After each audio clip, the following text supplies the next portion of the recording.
Jika dikatakan Buya Hamka sebagai seorang tokoh besar Republik rasanya bukan lagi hal yang berlebihan. Buah pemikirannya sebagai cendekiawan bagi bangsa kita sudah selayaknya menjadi hal yang mendasari mengapa beliau dijadikan sosok yang patut dihormati. Kiprahnya yang sudah tak perlu dipertanyakan demikian pun menjadikan beliau salah satu tokoh pahlawan nasional.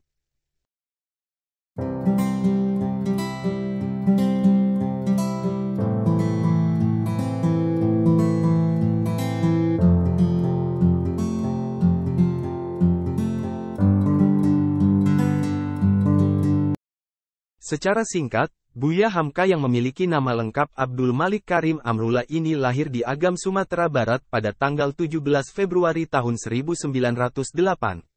Beliau merupakan putra tertua dari 7 bersaudara. Ayahnya adalah Abdul Karim Amrullah seorang ulama di wilayah Minangkabau, ibunya bernama Siti Safiah merupakan keluarga seniman di wilayah yang sama. Kiprahnya dalam dunia pemikiran Islam sudah dimulai dengan latar belakang pendidikannya. Lebih lagi sepak terjangnya sebagai tokoh pemikir Islam yang memiliki semangat pembaharuan juga makin kuat dengan kegigihannya aktif di organisasi Muhammadiyah, salah satu organisasi yang bergerak di bidang keilmuan dan berpengaruh dalam perkembangan bangsa Indonesia. Salah satu karyanya yang menarik dari banyak buku dan buah pemikirannya sebagai intelektual adalah tulisannya tentang pribadi hebat. Buku yang banyak berisi narasi beliau mengenai kupas tuntas berbagai hal yang dapat memunculkan karakter pribadi yang kuat, mampu seimbang antara kekuatan lahir dan batin, serta bagaimana berhubungan dengan Sang Maha Pencipta agar menjadi pribadi diri yang lebih baik lagi adalah buat pemikiran yang sangat ciamik. Pemikiran-pemikirannya pun masih mampu relevan dibaca oleh generasi masa kini yang seringkali merasa insecure atau overthinking terhadap dirinya sendiri di era kini. Adapun sebagaimana generasi yang dimaksud, saya berpikir bahwa membagikan sedikit buah pemikiran beliau yang saya dapati semoga bisa membantu siapapun yang satu generasi dengan saya tidak mudah insecure dalam menghadapi kenyataan yang ada. Saya tertarik membagikan salah satu materi beliau terkait apa saja yang mampu menjadikan pribadi kuat. Beberapa hal itu adalah 1. Memiliki tujuan. Memiliki tujuan hidup atau target dalam kehidupan menjadi hal yang sangat penting. Perannya yang berguna untuk menentukan langkah awal yang hendak dilakukan memberikan grand position bagi kita yang hendak memulai sesuatu. Kata Buya bahwa dalam menentukan tujuan ini, kita harus jelas kemana tujuannya, jangan justru menerawang, dan melalui tujuan ini jugalah kita harus mampu menentukan jalan mana yang kita lalui untuk tujuan itu. Pentingnya memiliki tujuan ini adalah modal yang bisa kita pakai untuk mengarungi kehidupan yang kadangkala kerasnya di luar dugaan kita semua. Dalam buku beliau juga mencontohkan berbagai hal sederhana semacam sopir bus yang kerjanya hanya menyetir mobil dan melewati jalan lurus, berbelok, melewati hutan sekalipun kalau di tengah perjalanan dia mengalami kendala semacam kerusakan mesin, si sopir secara tabiat mesti bakal turun untuk mencoba memperbaiki kerusakannya. Atau minimal hanya mengeceknya saja, tapi menyelesaikan pekerjaan sebagai sopir yang sampai ke lokasi tujuannya itu akan menjadi hal pokok baginya. Padahal bisa jadi kerusakan mesin mobil ini bukanlah hal yang dia bayangkan tadinya, padahal bisa jadi tugas tambahan dia untuk memperbaiki kendaraan yang rusak agar bisa terus jalan sampai tujuan itu bukan hal pekerjaan yang dia pikirkan sebelumnya. 2. Keinginan bekerja. Dalam poin ini, bagi saya yang dimaksudkan oleh Buya adalah semangat kerja atau etos kerja. Ya, sebab meskipun dalam hidup ini kita sudah memiliki tujuan yang jelas, penentuan jalan mana yang mau diambil, itu tidak akan menjadi apa-apa kalau hanya sebatas itu saja, tapi tidak ada keinginan bekerja mewujudkannya. Sebab kata Buya, untuk mencapai tujuan, harus keinginan dalam hati untuk menghadapinya. Bahkan lebih rinci Buya memberikan detail bahwa melalui keinginan bekerja atau etos bekerja inilah suatu pekerjaan bakal menimbulkan beberapa kemajuan seperti, menambah tinggi mutu pekerjaan, menggiatkan dan memajukan yang berakibat kegembiraan, mendorong kita semua agar lebih kuat dalam melaksanakan pekerjaan, sehingga menimbulkan inspirasi untuk menerobos berbagai pagar kesulitan. Melalui etos kerja semacam inilah pekerjaan atau apa yang menjadi tujuan kita bakal mampu mendekat. Melalui etos kerja semacam ini jugalah perhatian kita atas pekerjaan yang dilakukan menjadi lebih lagi. dan karena perhatian inilah mutu pekerjaan kita menjadi semakin bagus. Melalui etos kerja ini juga pekerja yang kita lakukan akan membawa kegembiraannya tersendiri, di mana dengan melakukan pekerjaan ini kita tidak mudah inkonsistensi. Selanjutnya, melalui etos kerja ini juga, pekerjaan yang sulit sekalipun yang hendak kita lakukan bakal menempatkan kita pada posisi yang maju terus pantang mundur. Berbagai rintangan yang ada adalah cara kita untuk menjadi pribadi yang lebih baik lagi, bukan justru malah pribadi yang mundur. 3. Memiliki rasa wajib. Seseorang yang memiliki rasa wajib dalam dirinya adalah seseorang yang dalam melakukan sesuatu muncul dari hatinya sendiri, bukan dari diperintahkan orang lain, atau hal lainnya.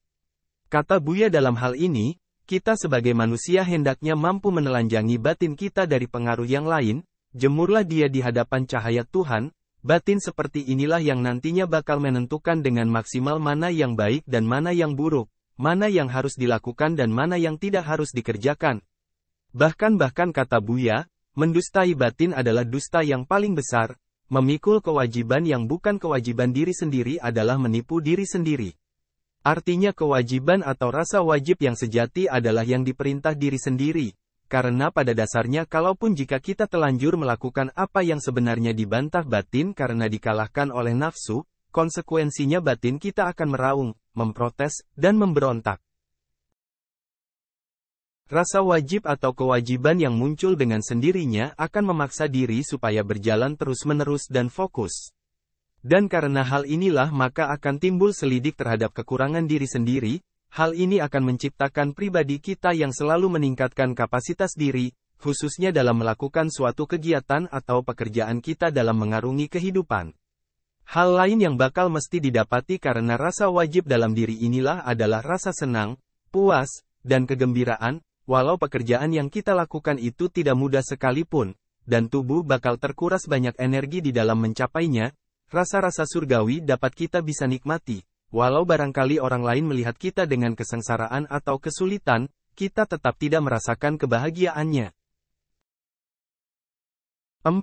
Memiliki iman dan agama. Dalam menjalani kehidupan, agama menjadi faktor yang penting, bahkan agama menjadi kebutuhan mendasar bagi manusia. Perbincangan agama dan kehidupan adalah perbincangan yang selalu relevan. Seiring perkembangan peradaban manusia sekalipun, agama selalu mampu bertahan pada eksistensinya. Termasuk dalam menjadi pribadi yang hebat, agama yang dianut dan diyakini menjadi faktor yang sangat menentukan karakter atau tabiat seseorang. Mempunyai agama dan keimanan, kata Buya akan berpengaruh terhadap pembentukan pribadi, seberapapun ilmu dan kepintaran seseorang, sebanyak apapun buku yang ada di lemari yang ia baca itu tidak akan mendorong cipta dan tidak akan berani menghadapi kewajiban kalau ia tidak memiliki keimanan dan agama. Iman dan agama ini adalah pokok kepercayaan terhadap Zat yang Maha Kuasa. Mereka yang memiliki iman dan agama mestinya akan selalu memiliki tolak ukur atas apa yang menjadi tindakannya dalam hidup. Apalagi hal semacam ini makin dikuatkan dengan kepercayaan akan ada kehidupan yang lebih nyata setelah melewati kehidupan dunia fana ini. Mereka yang memiliki agama akan jauh lebih berorientasikan pada hal yang memiliki hakikat sejati dalam segala hal. Dalam mengerjakan sesuatu atau kegiatan di kehidupan sehari-hari, tentu kita akan menemui berbagai hal pula yang terjadi di luar kuasa kita sebagai manusia, mestilah ini karena adanya Zat yang Maha mengatur segalanya. Maka dengan keimanan dan agama kita dengan mudah akan memahaminya. Dengan memiliki agama dan keimanan ini juga setiap dari pribadi kita akan selalu berpegang teguh pada prinsip serta aturan pokok agama yang kita anut. Dari sinilah upaya semacam ketenangan batin dan jauh dari rasa putus asa akan sampai pada diri kita. Kita yang merasakan hal paling sulit sekalipun atau hal yang paling memberatkan hidup kita sekalipun, bakal dengan mudah melewatinya karena kita memiliki agama dan keimanan. Seperti kewajiban salat dalam Islam misalnya, bagi muslim pemeluk agama Islam, tentu kegiatan salat sebagai sarana spiritual adalah hal yang mesti dilakukan dengan sangat baik dan benar. Baik dan benar maksudnya adalah bukan hanya sesuai syariat atau segala landasan hukum yang menjadi dalilnya, namun juga mampu memberikan efek karakter pribadi di segi sosial. Mereka yang menjalani ibadah salat ini adalah mereka yang mampu membaurkan diri ke penyelesaian problematika kehidupan yang ada di lapangan, tanpa mendiskreditkan orang atau hal lain apapun yang tidak berbau Islam. Mereka yang salat adalah mereka yang berpegang teguh pada rasa-rasa persaudaraan sesama manusia, dan tak kenal lelah menebar nilai kebaikan. Bukan malah sebaliknya. Semoga kita semua mampu menjadi pribadi hebat seperti yang Buya berikan gambaran.